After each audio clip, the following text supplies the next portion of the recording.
સુરેન્દ્રનગર લોકસભા કોંગ્રેસના ઉમેદવાર ઋત્વિક મકવાણાની ઉમેદવારી પત્ર નોંધાવતા પહેલા એક રોડ શો કરવામાં આવ્યો।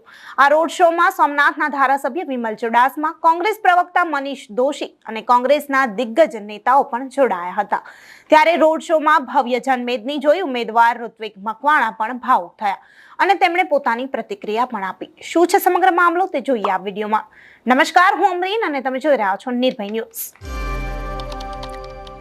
આજે કોંગ્રેસના પ્રથમ ઉમેદવાર ઋત્વિક મકવાણા ઉમેદવારી નોંધાવશે। સુરેન્દ્રનગરના બસ સ્ટેન્ડથી લઈ કલેક્ટર કચેરી સુધીનો ભવ્ય રોડ શો યોજવામાં આવ્યો। ત્યારે ઇન્ડિયા ગઠબંધનને લઈ આપ નેતાઓ પણ જનમેદનીમાં જોડાયા અને સમર્થન પણ આપ્યું। ત્યારે મોટી સંખ્યામાં લોકોની જનમેદની જોઈ ઋત્વિક મકવાણા ભાવુક થઈ અને રડી પડ્યા। ત્યારે તેમણે ક્ષત્રિય સમાજને અવગણતી ભાજપ પર પણ પોતાની પ્રતિક્રિયા આપી। ત્યારે તેમણે ભાજપ પર પોતાની પ્રતિક્રિયા આપતા શું કહ્યું તે જોઈએ। પણ સુરેન્દ્રનગર લોકસભા મત વિસ્તારના કોંગ્રેસના કાર્યકરો, આમ આદમી પાર્ટીના કાર્યકરો, ઇન્ડિયા ગઠબંધનના કાર્યકરો અને સૌનાથી પણ વિશેષ સૌ મતદારોને સાથે રાખી અને આજે ફોર્મ ભરવા માટે આવ્યા છીએ અને લોકોનું જે જન સમર્થન મળ્યું છે એના ઉપરથી એવું લાગે છે કે ચોક્કસપણે અમે વિજયી થઈશું। આજે ક્ષત્રિય સમાજની હાલ વાત ચાલી રહી છે તે કેટલો લાભ મળશે કોંગ્રેસને?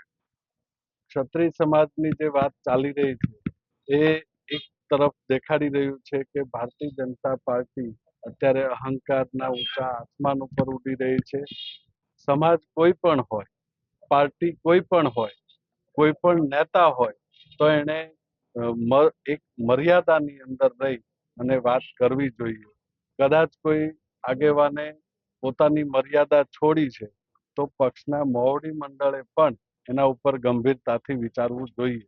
જે પદ્ધતિથી ભારતીય જનતા પાર્ટીના નેતાએ અહંકારી નિવેદન આપ્યું, ત્યાર પછી માફી માંગતી વખતે પણ એવું કહ્યું કે પાર્ટીને નુકસાન થાય છે એટલા માટે માફી માંગુ છું, નહીતર માફી માંગવાનો કોઈ સવાલ હોય એવું એમના ચહેરા ઉપરથી લાગતું નહોતું।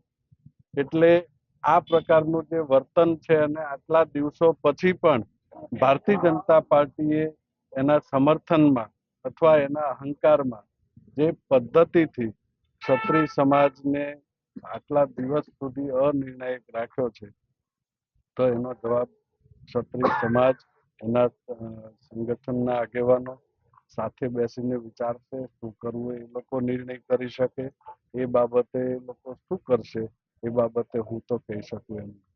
કોંગ્રેસને ફાયદો થશે અને ચોક્કસપણે એ લોકોનો નિર્ણય કમિટી શું કરે છે એના આધારે ખબર પડશે। તો આ મુદ્દે તમે શું કહેવા માંગો છો તમને કમેન્ટ કરીને ચોક્કસથી જણાવજો તથા અમારી ચેનલ નિર્ભય ન્યૂઝને લાઇક, શેર અને સબસ્ક્રાઇબ કરવાનું ભૂલતા નહીં। આભાર।